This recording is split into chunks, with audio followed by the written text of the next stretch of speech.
안녕하세요. 좋은 삶, 좋은 책, 꼬꼬독의 김민식입니다.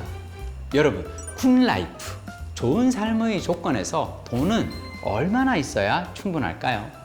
이 질문에 대해 아버지와 아들이 함께 고민하고 쓴 책이 있습니다. 경제사학자 로버트 스키델스키와 철학자 에드워드 스키델스키가 함께 쓴 책인데요. 인류가 최근 이루어낸 눈부신 경제 성장 덕분에 좋은 삶에 필요한 물질적 조건은 충분해졌어요. 그러니 여가와 같이 진정으로 가치 있는 좋은 삶을 구현하기 위해서는 생각의 전환이 필요하다고 말하는 책. 얼마나 있어야 충분한가? 로버트 스키델스키, 에드워드 스키델스키 지음, 김병화 옮김, 박종현 감수 부키. 인생에서 돈은 과연 얼마나 있어야 충분할까? 많으면 많을수록 좋은 게 돈이죠. 문제는 그 돈을 벌기 위해 시간이라는 자원을 투입합니다. 저는 어려서부터 느꼈어요. 돈보다 인생에서 더 중요한 자원은 시간이에요. 돈을 무조건 많이 버는 게 아니라 적당히 벌고 여가를 즐기는 삶이 좋은 삶이구나. 자, 수명 연장 덕분에 우리는 노후에 더 많은 시간을 선물로 받았습니다. 은퇴 후 시간은 여가의 일부로 보는 것이 더 타당하다. 따라서 그 기간이 늘어나는 것은 좋은 삶의 가능성이 높아지는 것으로 간주할 수 있다. 그러나 그토록 긴 여가를 생애 말년에만 몰아넣는 것은 분명히 잘못된 일이다. 사람들은 노동하는 기간 동안 앞으로 다가올 여가를 위한 준비를 거의 하지 못했을 뿐 아니라 그것을 즐기는 능력도 10중 8구는 줄어들었을 테니 말이다. 자본주의의 기본 동력은 바로 욕구의 끝없는 확장입니다. 경제사 면에서 자본주의가 공산주의를 누르고 체제의 승리를 거두었지만 그렇다고 자본주의가 만인에게 사랑받는 체제가 된 건 아니에요. 자본주의는 우리에게 헤아릴 수도 없는 부를 가져다 주었지만 부가 주는 진정한 편익도 앗아가 버렸어요. 이제 충분하다는 만족감, 바로 그것이죠. 현대 자본주의에서는 좋은 삶의 조건을 남들보다 더 많은 돈이라고 여기게 합니다. 하지만 절대적 만족이 없는 상대적 비교는 끝없는 욕구의 축으로 사람을 지치게 만들죠. 고대 인도에서는 좋은 삶의 조건을 무엇이라 여겼을까요? 브라만들의 고대 법전인 다르마수트라에는 이런 말이 나옵니다. 사람이 늙어가면 머리카락도 치아도 나이든 티가 난다. 그러나 아무리 나이가 들어도 생명과 부에 대한 갈망은 전혀 노쇠하지 않는다. 그것은 평생 지속되는 질병이다. 그것을 포기하는 사람은 행복을 찾는다. 현대 중국을 보면 헷갈릴 때가 많습니다. 그래서 저 나라는 사회주의인가 자본주의인가? 정치 체제로 보면 사회주의 같아 보이는데 경제 시스템으로 보면 자본주의 체제처럼 보이거든요.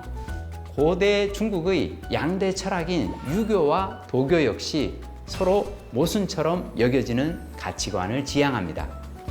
유교 국가에서 출세를 하기 위해 한자를 공부하고 고전을 암송하고 문장을 짓는 데까지 수십 년이 걸립니다. 공부하는데 수십 년이 걸려요. 자, 돈이 없으면 공부하기 힘들었겠죠. 자, 하지만 철학적 성향을 지닌 도가에게 물질적인 부란 여가를 가져다 주는 수단이에요. 도인들은 속세를 떠나서 유유자적하며 살지요. 자, 서로 다른 이데올로기지만 출세지향적인 유교와 철학적인 도교가 경쟁 관계는 아니었답니다.